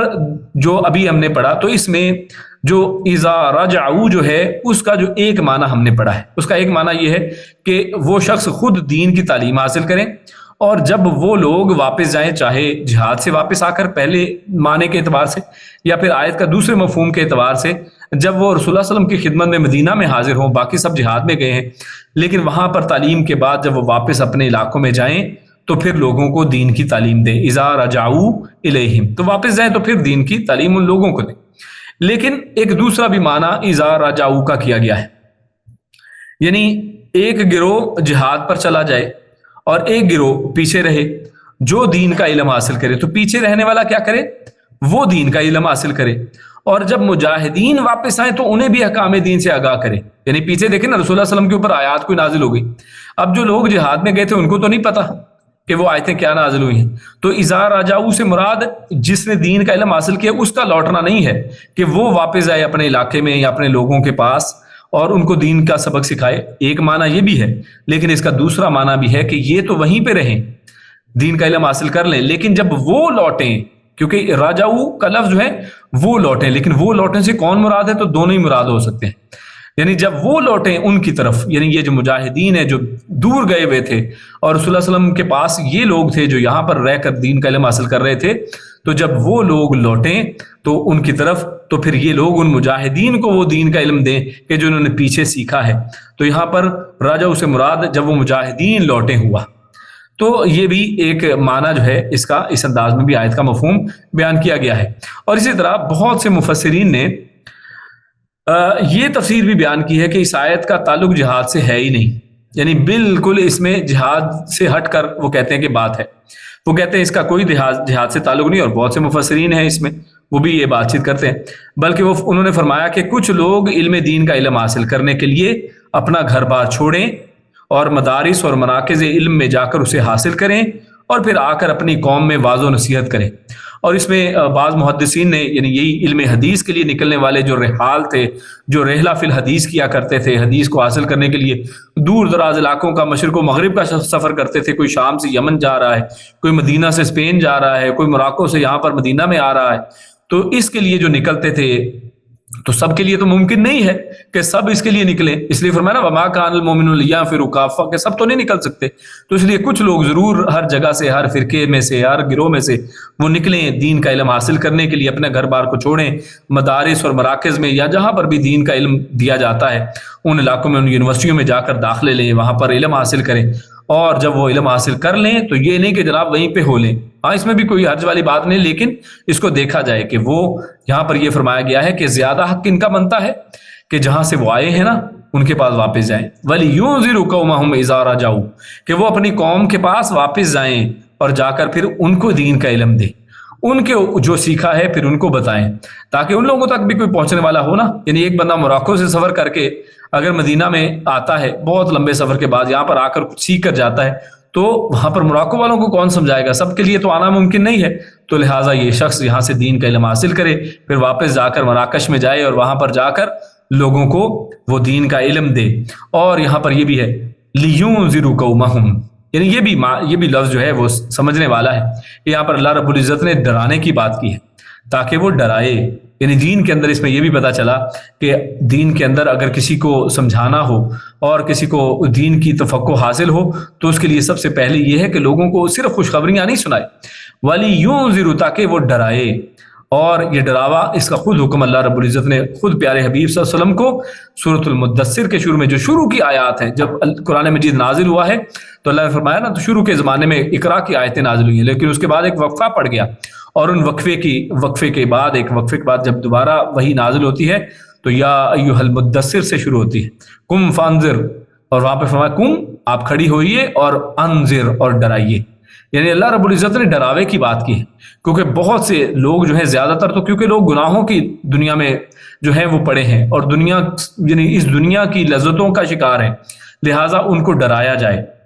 کہ ان کے اندر سارا کچھ نہیں ہے، بلکہ قیامت والے دن کچھ ہاتھ لگنے والا نہیں ہے اگر اس دنیا کے اندر مست رہے۔ تو اس وجہ سے اس کے لیے ڈرانے کا لفظ آیا کہ یہ جو ہے طریقہ کار جو ہے تبلیغ کا وہ اختیار کیا جائے جس میں لوگوں کو ڈرایا بھی جائے، یعنی ایسا نہیں کہ صرف جو ہے اچھی اچھی اور میٹھی میٹھی باتیں ہوں، بلکہ لِيُنذِرَكُمْ وَقَوْمَهُمْ إِذَا رَجَعُوا إِلَيْهِمْ لَعَلَّهُمْ يَحْذَرُونَ،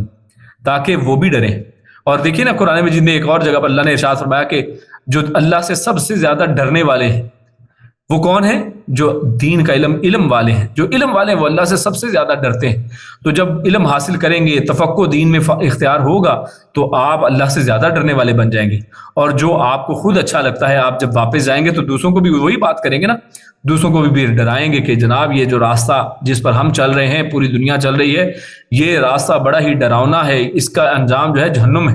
تو لہٰذا اس سے بچا جائے۔ اور اسی لیے فرمایا لعلہم یحذرون، تاکہ وہ سب بھی حذر اختیار کریں، تاکہ وہ بھی ڈریں، وہ بھی اس سے یعنی اس سے بچیں اس چیز کے سے۔ تو لہٰذا جس چیز سے ہم ڈر رہے ہیں کہ اللہ رب العزت کے سامنے کھڑے ہونے سے ڈرنا ہے، جہنم جو ہے اس کے اندر جانے سے ڈرنا ہے، اور اس پورے صراط اور قیامت والے دن جو سوال و جواب کے معاملات ہیں ان کا ایک ڈر ہے، تو یہ چیزیں جب لوگوں کے سامنے رکھی جاتی ہیں تو اس سے جو ہے ایک کمپلیٹ پیکج انسان کے سامنے آتا ہے جو اللہ رب العزت قرآن کے اندر دیتا ہے کہ انسان اس میں بشارتیں بھی دے، اس میں ڈرائے بھی، اور اس انداز میں لوگوں کو دین کی طرف راغب کرے۔ اللہ رب العزت سے دعا ہے کہ اللہ رب العزت ہمیں جو پڑھا سنا اس پر عمل کرنے کی توفیق عطا فرمائے، اللہ رب العزت نے ایک عمل اور اچھی سمجھ کی توفیق فرمائے۔ سبحان ربک رب العزت عما یصفون وسلام علی المرسلین والحمد للہ رب العالمین۔ جزاکم اللہ خیر وبارک اللہ فیکم۔ اب سوالات کی باری ہے، تو سب سے پہلا سوال میں آپ کے سامنے سوالات پیش کر دیتا ہوں۔ پہلا سوال ہے وَكُونُوا مَعَ الصَّادِقِينَ، جو شروع میں ہم نے پڑھا، تو سچ کو لازم پکڑنے کا نتیجہ حدیث میں کیا بیان ہوا؟ دوسرا سوال ہے ما کان لأہل المدینہ، تو مدینہ والوں اور دیگر قبائل کے لیے کیا مناسب نہیں تھا؟ اور ولا یرغبوا بانفسهم عن نفسه، یہاں مومنوں کو رسول اللہ صلی اللہ علیہ وسلم کے حوالے سے کیا حکم دیا گیا؟ اور آگے ہے سوال ذالک بانہم لا یصیبہم ظمأ ولا نصب، راہ جہاد میں کن امور کو عمل صالح ذکر کیا گیا ہے کہ یہ عمل، یہ ان کو اللہ نے فرمایا نا کہ یہ عمل صالح ہیں۔ اس طرح ولا ينفقون نفقۃ صغیرۃ ولا کبیرہ، اس کا ذکر ہوا تھا، تو جہاد میں خرچ کی کون سی دو صورتیں قابل ستائش لکھ لی جاتی ہیں؟ اور آگے اللہ فرماتا ہے آیت ہے وما كان المؤمنون لينفروا كافة، تو ينفروا کا لفظ قرآن میں کن معنوں میں آیا ہے؟ تو اس کا معنی ہم نے آپ کے سامنے ذکر کیا تھا۔ فرقۃ منہم طائفہ، تو فرقہ اور طائفہ اس میں کیا فرق ہے؟ اور آخری سوال ہے لیتفقہ فی الدین، تفقہ فی الدین کے کیا معنی ذکر ہوئے اور اس کے حصول کے کیا راستے ذکر ہوئے؟ غالباً ایک اور سوال ہے وَلِيُنذِرُوا قَوْمَهُمْ إِذَا رَجَعُوا، کہ دین میں سمجھ بوجھ حاصل کرنے کے بعد کیا لازم آتا ہے کہ جب انسان دین کی سمجھ حاصل کر لے تو پھر کیا کرے؟